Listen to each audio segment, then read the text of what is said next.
Coba, ciuman suami sebelum pergi kerja, sedekah seorang suami kepada istrinya.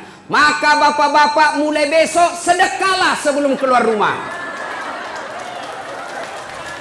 Kalau nak lupa suami tak ibu, kalau nak lupa suami tak kasih ingat, Pak, sedekah.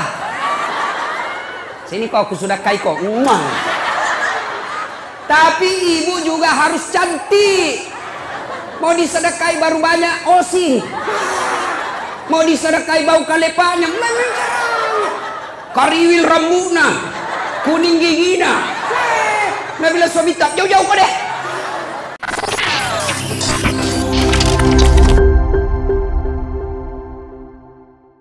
Saya mau cerita. Nah, ketika Rasulullah Sallallahu Alaihi Wasallam usia 40 tahun, Rasulullah kemudian menerima wahyu di Gua Hira. Gua Hira ini kurang lebih 7 kilo dari kota Mekah. Naiklah Nabi ke Gua Hira. Datang malaikat Jibril. Malaikat Jibril memeluk Nabi. Nah pakai Nabi tak, dia peluk. Lalu Jibril berkata, "Iqra, baca." Nabi bersabda, "Saya tidak tahu membaca." Malaikat Jibril ulang lagi, "Iqra, baca." "Saya tidak tahu membaca." Jibril ketiga kalinya makin dipeluk sampai Nabi sesak napas, hampir tidak lagi bisa bernapas. Lalu Jibril berkata, "Iqra, baca." Nabi mengikuti, "Iqra bismi rabbikal ladzi khalaq" sampai ayat kelima. Menggigil Nabi, Mekkei. Tahu Mekke toh? Tahu? Itu bahasa Perancisnya dingin. Oh, pulang Nabi, ketuk pintunya. "Assalamualaikum warahmatullahi wabarakatuh. Istriku sayang." Dia buka pintu. "Wih, abangku sayang." Ini istri yang baik. Pulang suami bukakan pintu, cipika. Suami tak ji. Pernah dikasih gitu suami tak ibu? Pernah jadi. Kalau perlu kasih itu bekas gincu. Tempel Ibu, tahu ndak sedekahnya ibu-ibu kepada suami? Sedekahnya suami kepada ibu tiap hari. Bapak-bapak ini yang di luar, tahu ndak sedekahnya suami kepada istri setiap mau keluar? Apa sedekahnya? Nabi setiap mau keluar, dia cium jidatnya istrinya.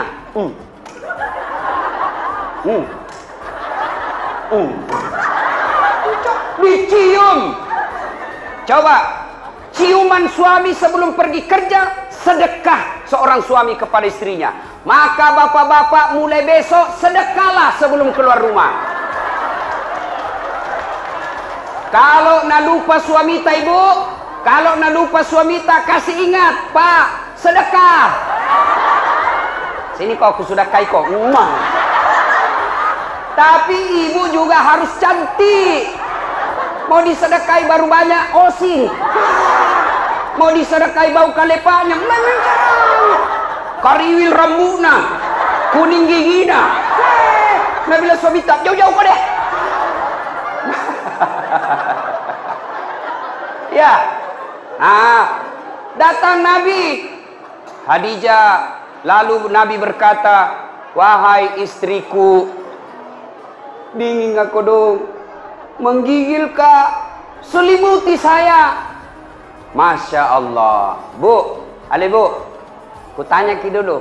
Ini misalnya toh 3 hari 3 malam tidak ada suami tak, ditelepon tidak aktif HP-nya, dicari tidak tahu kemana, tiba-tiba datang menggigil. "Ibu, selimuti kak." Kira-kira kita selimuti bu? Oh ibu, kita selimuti? Tidak. Paling selimuti kak, langsung, "Dari mana kok?" Langsung diinterogasi. "Selimuti kak ibu?" Langsung dia bilang, "Cik dak kok." Itu Khadijah, suaminya 3 hari 3 malam keluar, pulang kedinginan. "Wahai istriku, selimuti saya." Khadijah menjawab, "Sami'na wa ata'na." Saya dengar dan saya taati. Maka hikmah pengajian pertama ibu, pulang ki pengajian ini, apapun nak perintahkan ki suamita, selama tidak bertentangan agama, wajib ibu ikuti. Saya ulang, apapun nak perintahkan ki suamita, selama tidak bertentangan dengan agama, ibu wajib mengikutinya. Dosa kalau tidak ikut. Tahu? Bu, pakai ko jilbab. Siap. Jangan yang sampi-sampi. Siap. Jangan yang pendek-pendek. Siap. Kalau ibu tidak lakukan, bukan cuma dosa kepada Allah, tapi juga dosa kepada suami.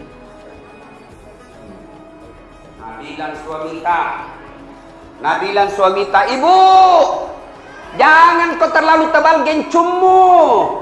Jangan kau cukur alismu, jangan terlalu banyak make upmu. Saya tidak suka, tapi ibu tetap lakukan, maka ibu sepanjang jalan laknat Allah buat ibu. Ngerti? Ini sekarang ibu-ibu banyak nalawan suaminya. Jelas? Kecuali, dengar, kecuali suamita na perintah yang bertentangan agama. Contoh, bu, jangan saya mau kau pakai jilbab deh. Jelek kau kuliah kalau pakai jilbab kok. Sudah mi, buka itu jilbabmu supaya kelihatan itu rambutmu yang berombak-ombak, supaya kelihatan itu lehermu yang telu, supaya kelihatan itu seksi badanmu. Maka suami seperti ini tidak wajib ditaati. Ya, ibu, apa? Sudah mila. Tapi kau dulu belikan anu domeng, mau kak berjudi. Maka perintah seperti ini tidak wajib diikuti. Tapi selama perintah itu menaati perintah Allah, tidak bertentangan dengan perintah Allah dan Rasulnya, maka ibu berdosa ketika tidak mengikutinya. Contoh nabilan suamita, jangan pernah keluar rumah, tidak boleh kau keluar rumah sebelum saya pulang dari kerja. Maka kalau ibu keluar, haram langkah-langkah kaki ibu. Masya Allah. Nah, ibu-ibu jangan pernah keluar rumah tanpa izin suami. Dengar cerita. Halo ibu. Oh ibu. Bu. Sudah-sudah mi periksa itu dosta. Itu mesin dos-dos kuenya. Nah lihat terus. Paceto. Bu. Ada orang sakaratil maut ibunya, malasa indokna, sakit ibunya, maka datanglah tetangganya memanggil anaknya. Bu, sakit imam mata, pergi ke besui. Apa kata ibu ini? Minta maaf kak, kasihan, mau sekali kak pergi besui, tapi suamiku lagi keluar. Dia pesan saya, jangan tinggalkan rumah sebelum saya pulang. Tidak datang. Sakaratil maut ibunya. Datang lagi tetangganya. Ibu, datang kilia mama, tak kasihan. Sakaratil maut bi. Ini yang terakhir kalinya ibu lihat. Apa kata anaknya? Maafkan saya, kasihan, belum datang suamiku. Saya mau sekali ke sana tapi suamiku belum pulang. Saya dilarang keluar oleh suamiku. Meninggal ibunya, datang lagi tetangganya. Ibu, meninggal mi mama, tak kasihan. Pergi lihat yang terakhir kalinya. Tolong pergi lihat sebelum dimakamkan. Apa kata ini istri? Maafkan saya mau sekali ke sana tapi suamiku belum pulang dari medan perang dan saya dilarang keluar sebelum dia pulang. Dimakamkan. Selesai dimakamkan, tidak datang, mulai sakit, sakaratil maut, sampai dimakamkan tidak datang. Marah ini tetangganya, dia pergi lapor kepada Nabi. Dia pergi lapor sama Nabi. Ya Rasulullah, tetanggaku tega betul, mulai sakit, sakaratil maut, sampai dimakamkan ibunya. Saya datang panggil, besuk ibunya, dia tidak datang ya Rasul. Nabi lalu berkata, baik, kenapa bisa itu anak begitu? Kenapa bisa dia tidak datang? Lalu ini berkata, dia tidak datang karena dilarang suaminya keluar. Katanya suaminya pergi medan perang, lalu dipesan sama suaminya, jangan pernah keluar rumah sebelum saya pulang. Maka itu ibu tidak datang. Apakah Nabi marah? Apakah Nabi marah? Tidak. Nabi lalu bersabda, diampuni seluruh dosa ibu yang meninggal karena punya anak yang taat sama perintah suaminya. Masih ada ibu-ibu begini sekarang? Woi, masih ada? Kasihan. Baru 10 menit pergi suaminya, na telepon temannya, datang mago. Cepat kok, tidak ada mi suamiku. Maka ibu-ibu saya heran, di mana-mana masjid ramai majelis taklim, di mana-mana ramai majelis-majelis taklim, bahkan setiap masjid ada majelis taklimnya. Tapi anehnya, kenapa ibu-ibu sekarang banyak yang tidak tahu taat sama suaminya? Demi Allah ibu, demi Allah, biar ibu salat tiap hari, bahkan sampai hitam jidatnya, puasa Senin Kamis, ngaji, tadarus, tahajud tiap malam, tapi tidak taat sama suaminya, mendurhakai suaminya, dia kurang ngajar sama suaminya. Demi Allah, jangankan masuk surga, baunya surga diharamkan bagi ibu seperti ini. Kenapa bisa Ustaz? Kenapa bisa begitu? Tahu, ibu harus tahu. Kenapa? Karena kami suami yang tanggung ibu nanti di akhirat. Ketika ibu melanggar, ketika ibu bikin dosa, kami suami yang tanggung dosanya ibu sebagai kepala rumah tangga. Beda ibu-ibu.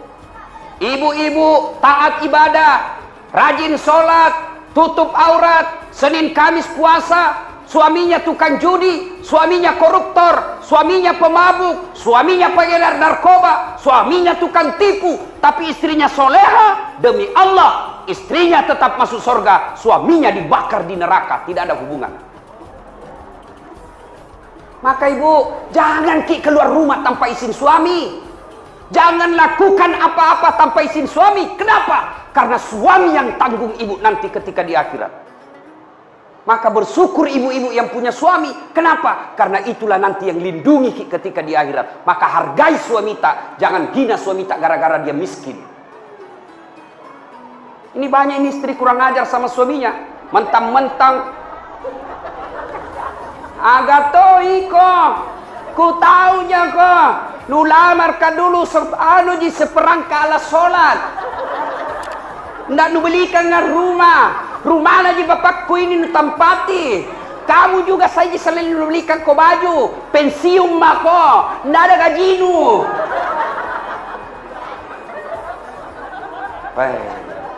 Istri seperti ini bu, nah tunggu ko malaikat, nah belender ko nanti.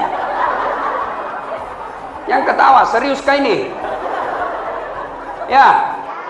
Salatullah, salamullah ala toha rasulillah, salatullah, salamullah ala yasin habibillah, tawassalna bismillah wa bil hadi rasulillah wa kulli mujahidinillah bi ahlil badri ya Allah.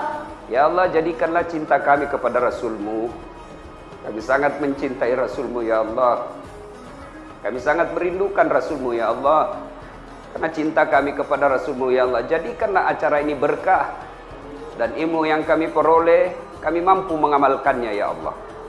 Ibu bapak saudara-saudara sekalian yang saya hormati, satu, taati perintah suami. Jangan sampai ibu bermajelis taklim sudah 5 tahun, tiap pengajian datang tapi tetap durhaka sama suami. Sia-sia majelis taklim tadi. Ya. 2, Khadijah tidak pernah sangka buruk kepada suaminya. Tahu sangka buruk? Tahu sangka buruk? Curiga. Curiga yang berlebihan. Khadijah, dia laksanakan apa perintahnya, lakukan, dan tidak pernah sangka buruk. Yang kedua, pengajian kita pertama tadi, perintah suami laksanakan, Yang kedua, jangan pernah sangka buruk, berprasangka jelek sama suami. Nah, telepon suaminya ndak nak jawab. Mana lagi ini, kasihan. Ih, kenapa ini 3 kali ku telepon ndak nak jawab-jawab. Dari pagi sampai sore ku telepon ndak nak jawab-jawab. Nih, mana lagi ini, pasti ketemu lagi tuh tamang mana. Ini sangka buruk. Sangka baik, kenapa dia tidak terima teleponnya? Oh ternyata tertinggal HP-nya di pos ronda. Kan dia tukang ojek. Ditelepon, tiba-tiba ada teman tak telepon ki. Hei, kuliah suamimu bonceng cewek. Wah, mesrana lagi. Bolak-balik bonceng cewek. Sangka baik. Bagaimana dia tidak bonceng cewek? Kerjanya tukang ojek. Sangka baik. Ibu-ibu, jangkit sangka buruk. Telepon suami tidak ada jawab. Oh, mungkin lagi buang air besar. Masa mau terima telepon? Sedikit lagi. Tidak bagus. Sangka baik. Nah, masyarakat telepon Bu Camat tidak dijawab. Sangka baik. Oh, barangkali Bu Camat lagi menghadap sama Pak Wakil. Nggak enak kan terima telepon. Iya Bu, ada Pak Wakil di depan. Kalau saya boleh, tunjukkan dulu HP-mu itu. Kau nggak hargai saya. Ditelepon Pak Wakil tidak dijawab. Sangka baik. Oh, mungkin lagi rapat dengan anggota DPR. Jangan langsung bilang, Dede sekalian sudah menjadi dipilih, nah lupa maki. Sangka baik. Ada lagi Ibu Ani datang ke sini, sangka baik. Itu Jina datang itu karena mau dipilih, sangka baik. Sangka baik, jangan pernah sangka buruk. Jelas. Tidak ada itu baiknya sangka buruk. Contoh, ada ibu-ibu 7 tahun menikah tidak ada anaknya. 7 tahun. Tiba-tiba di tahun ke-8 dia pergi periksa ahli kandungan. Cek. Nah bilang dokter, alhamdulillah ibu sudah terlambat 2 bulan. Langsung dia bilang, alhamdulillah. Nah telepon suaminya, Pak, alhamdulillah terlambat 2 bulan. Nah bilang suaminya, alhamdulillah. Yang kau dulu cerita-cerita sayang nanti tidak jadi, malu lagi tuh. Baiklah, rahasia bersama, tidak ada cerita. Beberapa hari kemudian datang petugas PLN. Assalamualaikum. Waalaikumsalam. Kata ibu, siapa ya? PLN ibu. Kenapa ki Pak? Ibu terlambat 2 bulan. Kenapa bisa tahu ini?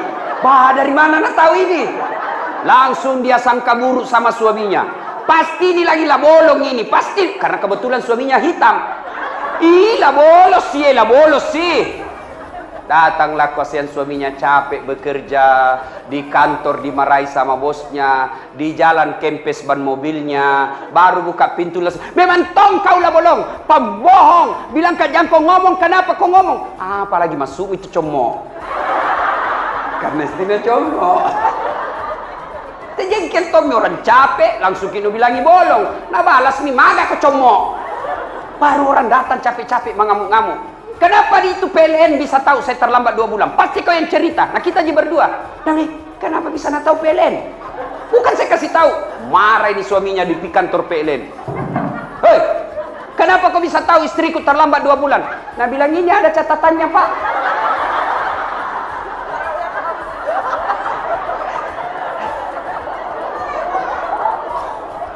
Nah bilang hapus itu. Ada apa cacat-cacat? Hapus sih. Nah bilang boleh dihapus, tapi bapak bayar dulu. Nah bilang kalau saya tidak mau bayar. Nah bilang terpaksa punyanya bapak diputus. Kalau punya aku kau putus, apa nak pakai istriku di rumah? Nah bilang terpaksa istri tak pakai lilin. Coba, inilah akibat bersangka buruk. Ya, berapa banyak rumah tangga berantakan, yang akhirnya terjadi perceraian, yang akhirnya jadi perpisahan yang tidak nyaman. Anak jadi korban. Mau ke bapaknya sudah punya istri. Mau ke mamanya punya suami. Lalu akhirnya anaknya jadi korban dunia akhirat. Siapa yang bertanggung jawab? 2 orang tua ini ketika anaknya nanti masuk neraka. Gara-gara apa sebabnya? Sangka buruk. Sangka baik. Ibu-ibu, tidak ada itu enaknya sangka buruk. Sangka baiklah.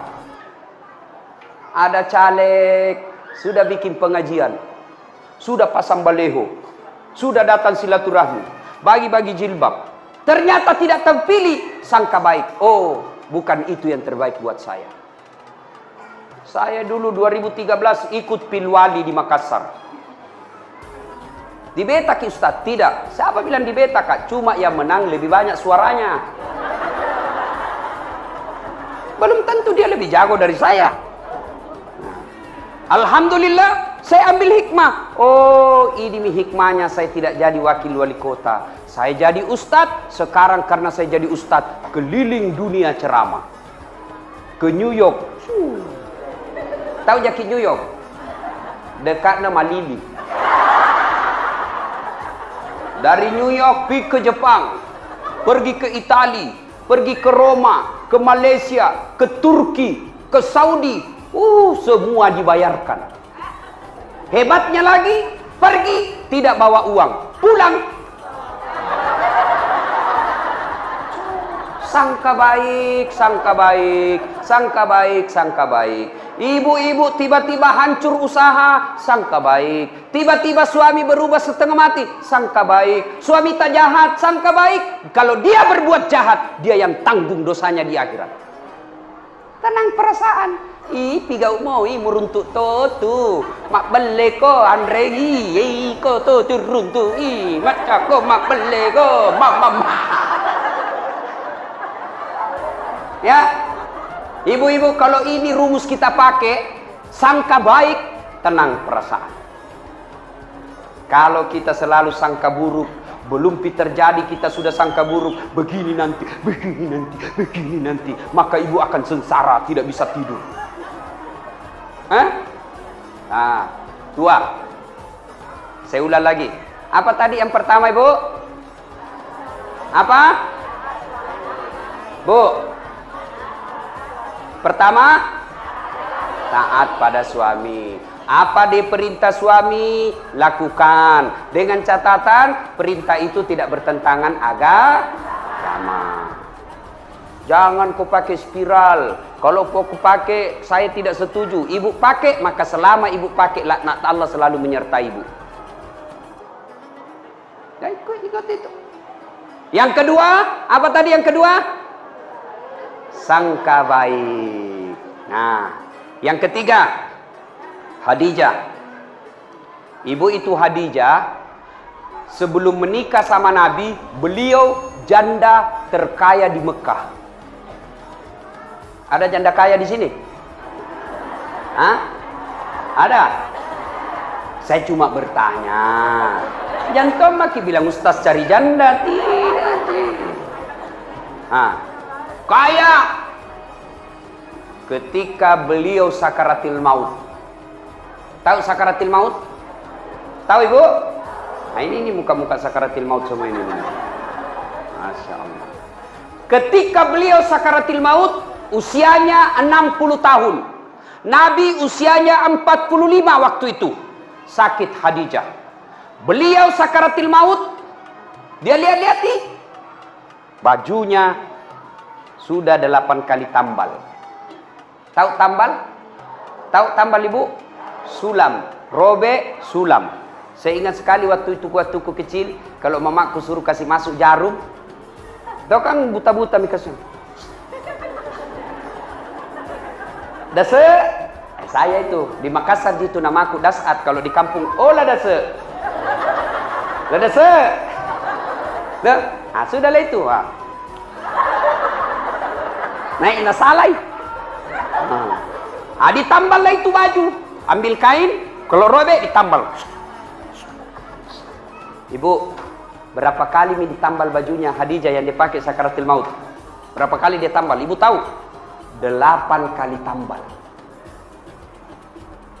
Padahal sebelum Khadijah menikah dengan Nabi, seluruh barang-barang mewah yang ada di Mekah miliknya Khadijah.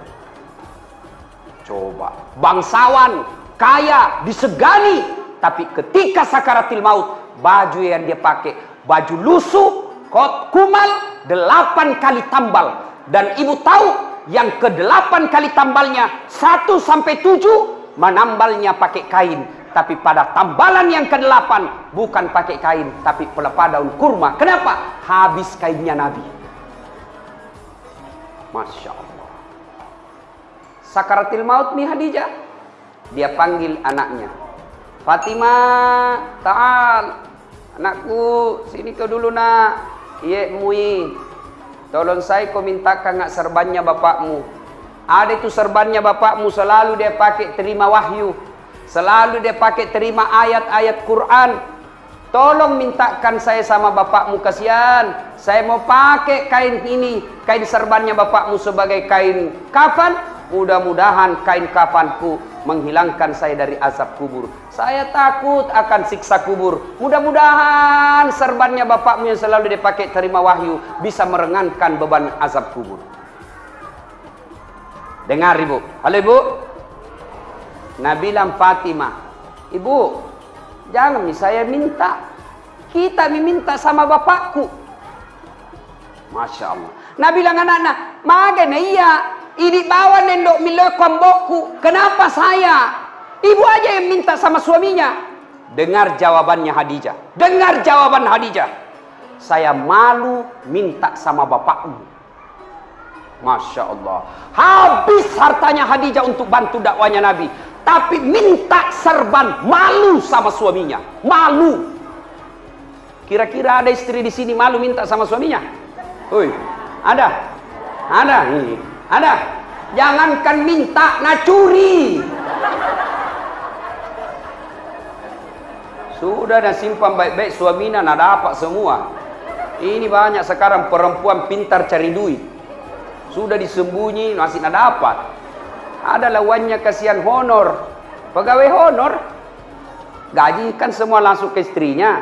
Tiba-tiba dikasih uang sama Pak Wakil Bupati. Ibu Nur Aini bilang, Ibu Anik bilang, ini dari Pak Wakil. Ya, pegawai honor kasihan. Wih gembira. Nah bilang ini rezekiku. Karena bukan gajiku, bukan uang istriku. Nah simpanlah ituannya, nah lipat-lipat. Baru nak kasih masuk kantong plastik. Baru naik kak benang. Tuh. Mau nak simpan di bawah tempat tidur. Nah dapat inilah comok. Akhirnya apa? Di bawah karpetnya tempat tidur nak simpan. Istrinya kasih bersih kamar, sapu. Ih, ada kompe-kompe. Diikat benang, nah buka. Ih, uang. Langsung berteriak sama suaminya, Pak, uang apa ini? Yang mana? Ini yang di bawah karpet. Nah bilang suaminya, uang sial. Maksudnya apa? Batin aku sembunyi, udah apa Ji? Bisa ini, bisa main ini. Pas sapak duit. Oh, nak parisa mana kantor lelaki. Bu, jangan ketawa ibu, saya serius ini. Bu, kalau ambil uang di dompet, kalau ambil uang di kantong, sampaikan kepada suami. Meskipun ibu sudah di kantong, mi kan tidak bisa mengambil kalau di kantong tak mi. Di dalam kantong pipir kasih tahu. Kenapa? Nanti kesian dia kira ada uangnya di dompet, sampai di warung kopi, sampai di pompa bensin, sampai uang makan, nah parisa. Mati nih bro, malu maki ini. Lah como sih, perbuatannya sih lah como ibu.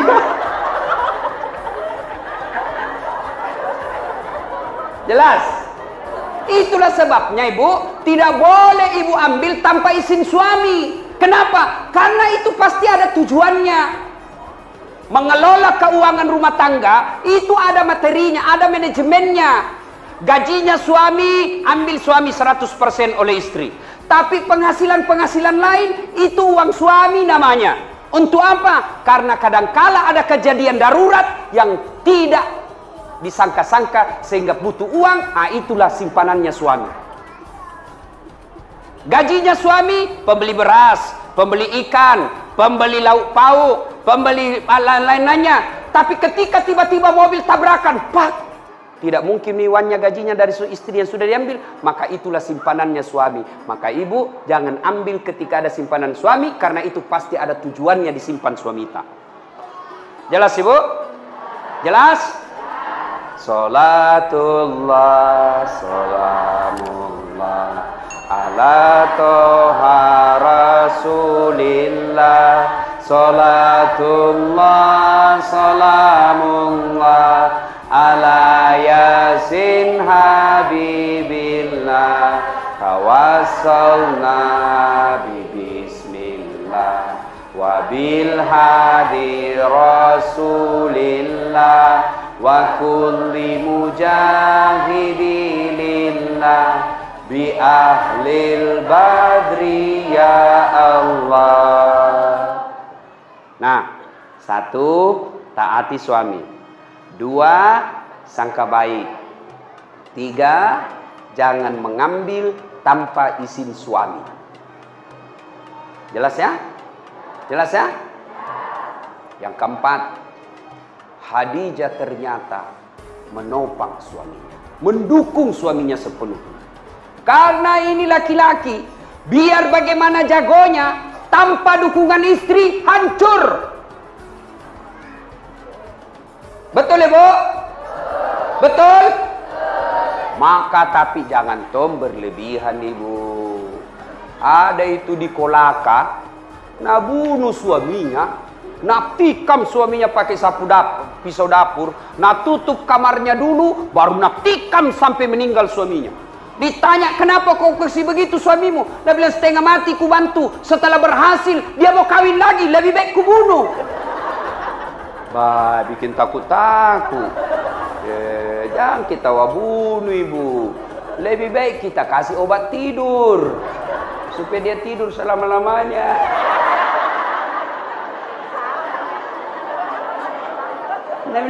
Biar jelek suami ku, jangan ku ambil ki. Biar pengangguran, jangan ku ambil ki. Itu milikku dunia akhirat. Nah, Bu, Pak, halo Bapak. Percaya Pak, Bapak tidak akan sukses tanpa dukungan istri. Mau ki contoh? Mau contoh? Pak Wakil Bupati. Biar jago bagaimana kalau Ibu Ani tidak setuju, tidak jalan.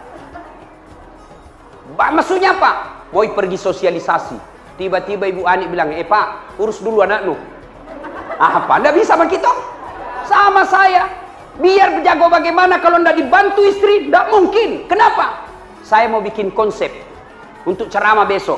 Tiba-tiba, Ustaz, anakmu mangisi, ambeki. Nggak bisa maki lagi konsentrasi. Mau pergi dan bilang, anakmu, ganti popoknya. Maka kita laki-laki bisa sukses. Karena bilang apa? Pergi maki sayang, anak tak saya yang ngurus. Serahkan semuanya sama istri tak. Kita pergi maki dakwah, saya urus semuanya. Masya Allah. Itu istri yang baik. Jangan bikin takut-takut suami. Baru pergi 1 jam menelpon. Di mana kok? Di mana kok? Di kantor Jakon. Pulang kok. Jakon lisu kok. Kalau tidak mau kau pulang, jaga memang kau. Baik. Nah dengar semua temanku kasih kecil. Ada tongko dong itu istri nak kasih begitu suaminya. Ada begitu di sini? Tidak ada. Makan lolos. Nah bilang ni suaminya kau dong, ada jauh di kantor ini ada. Dia bilang, foto dulu pale baru kirim nih.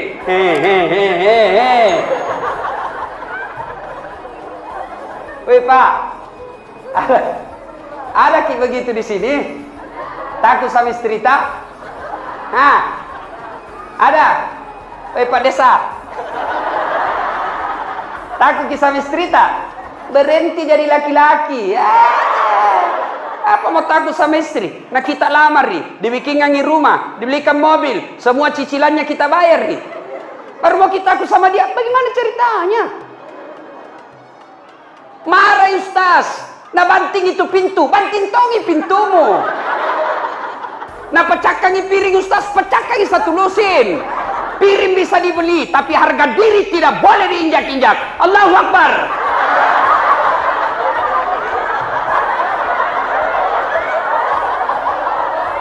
Iya Pak, setuju? Nah bilang mak jallo aja Ustaz, mak jalloi. Nah pecahkan televisi, pecahkan televisi supaya berhenti menonton. Televisi bisa dibeli, tapi harga diri sebagai laki-laki jangan kau injak-injai. Baik, Akbar. Nah bilang orang, jadi Ustaz tidak takut sama istri? Aku bilang, apalah aku takut sama istriku, cuma istriku lebih berani dari saya.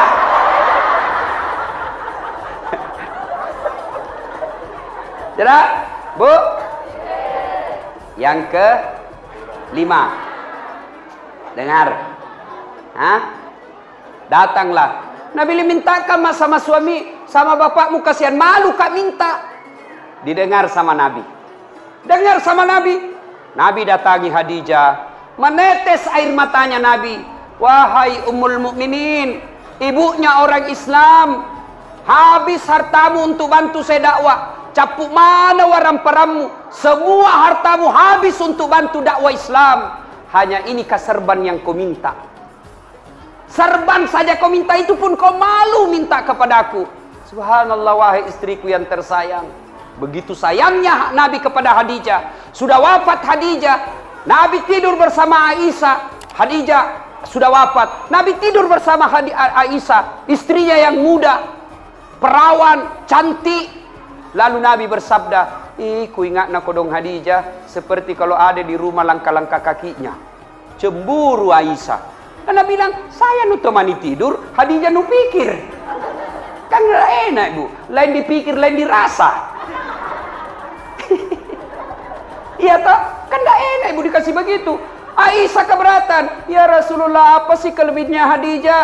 Saya kau temani tapi Khadijah kau pikir. Apa kelebihan Khadijah dari saya? Khadijah kau nikahi sudah 2 kali janda. Khadijah lebih tua 15 tahun dari saya. Dari kamu ya Rasul. Saya kau nikahi dalam keadaan perawan. Saya masih gadis, lebih muda lagi. Kenapa kau lebih-lebihkan Khadijah? Lalu Nabi bersabda, wahai Khumairah, yang kemerah-merahan pipinya, kau tidak bisa bandingkan dirimu dengan Khadijah. Tidak ada orang yang sangat mencintaiku kecuali Khadijah. Tidak ada orang yang berkorban hartanya, habis hartanya untuk dakwah, kecuali seperti Khadijah kepada saya. Lalu datanglah Nabi. Khadijah, ini serban yang kuminta. Iya ya Rasul, saya takut dengan azab neraka, asap kubur. Tiba-tiba muncul Jibril. Mulai misalnya cerita ibu-ibu, kotak-kotak na misalnya angka-angka. Nah, Khadijah berkata, saya takut ya Rasul. Nah, muncul Jibril. Muncul Jibril. Ibu itu kalau datang Jibril, seperti iklan ada di televisi. Wanipiro. Ya toh? Muncul Jibril. Lalu Jibril berkata, ya Muhammad, sampaikan kepada Khadijah, ada salam dari Allah untuk Khadijah. Masya Allah. Allah yang titip salam kepada Khadijah. Ibu-ibu, kalau tiba-tiba datang ajudannya Pak Wakil Bupati, bilang sama kita, Ibu, salamnya Pak Iwan. Pak Iwan siapa? Ya Wakil Bupati. Senang gitu langsung. Masa masih nanya kayak itu Bapak? Coba. Senang kan? Saya saja dapat ucapan selamat hari raya dari Wakil Presiden Republik Indonesia kepada yang terhormat Dasat Latif di Makassar. Istana Wakil Presiden Republik Indonesia dengan ini mengucapkan selamat hari raya Idul Fitri. Mohon maaf lahir dan batin. Taqabbalallahu minna wa minkum. Taqabbal ya karim. Tertanda Wakil Presiden Republik Indonesia Muhammad Yusuf Kalla. Itu kartu ucapannya Bu. Saya bawa pulang di kampungku. Baru ku kasih lihat semua sepupuku di kampung. Hei, capokmu. Koe sepupumu ini. Coba. Kita sudah bangga. Gimana kalau Allah yang titip salam? Ya Muhammad, ada salam dari Allah. Maselengi puange lori benemu Siti Khadijah. Masya Allah. Lalu Jibril lagi berkata, ya Muhammad, sampaikan kepada Khadijah, Allah sudah menyediakan istana dalam surga buat Khadijah. Istana dalam surga untuk Khadijah yang terbuat dari mutiara. Surga ada lagi istananya. Masuk dalam surga saja sudah luar biasa. Ini sudah dalam sorga, dibuatkan istana khusus untuk Khadijah yang terbuat dari mutiara, tidak terbuat dari emas, tidak terbuat dari jamrud, tidak terbuat dari berlian, terbuat dari mutiara. Kenapa mutiara? Karena Khadijah punya sifat seperti mutiara. Tahu sifat mutiara, Ibu? Tahu mutiara, Ibu? Tahu mutiara? Itu mutiara hidup di dasar laut. Apa yang masuk dalam perutnya? Perut mutiara itu kan daging lembut. Apa yang masuk ke dalam perutnya? Kerikil-kerikil, pasir-pasir masuk ke dalam perutnya. Bayangkan kalau pasir ketemu kulit-kulit mutiara, lalu dia bungkus, dia tutup cangkangnya, dia olah itu pasir yang sakit, yang padis, yang mengerikan, tapi mutiara dia tutup rapat-rapat cangkangnya. Beberapa saat kemudian keluar yang pasir dan kerikil tadi menjadi mutiara, perhiasan yang semua orang menginginkannya.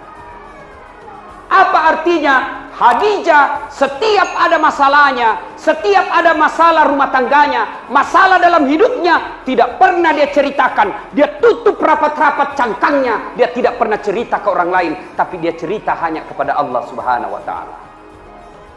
Maka pengajian kita yang kelima adalah, Bu, ada masalah, jangan cerita ke tetangga, jangan cerita ke keluarga, lebih baik cerita kepada Allah. Bagaimana caranya? Tunaikan sholat, tingkatkan kesabaran.